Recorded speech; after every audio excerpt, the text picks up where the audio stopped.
Baru je berapa jam kita post video nak ride Petronas ni, 100 orang dah bagi nama confirm ikut. Untuk korang tak tahu ni ride apa? Ini ride sempena 40 years anniversary Petronas Sprinter. Tapi yang ramai lagi PM aku tanya aku, macam mana nak join ride ni? Berbuih mulut aku dah beritahu dalam video first. Tapi tak apa, aku bagi tahu lagi sekali. Nak join ride ni simple saja. First, kita hanya buka 200 orang sahaja. Sekarang 100 orang dah bagi nama. Walaupun baru berapa jam kita post video, so tinggal 100 saja kekosongan. Siapa cepat dia dapat. First, cara nak join ride ni simple le. Kau datang Cawangan Diana Garage Empire dekat Sungai Chua, tak pun PM kita orang. Kalau jauh tak boleh nak datang, kau beli je minyak hitam apa-apa, minyak hitam Petronas Sprinter F700 dan ke atas. Tak kisahlah F7 ke F9 ke, kau kata nak join ride, nanti dia akan bagi ya.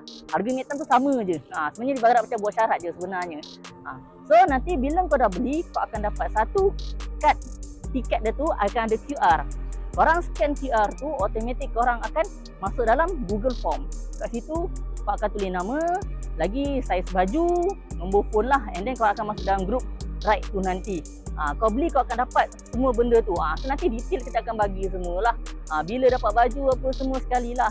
Untuk pengetahuan korang, ride 40 years anniversary Petronas ni makan semua sponsor.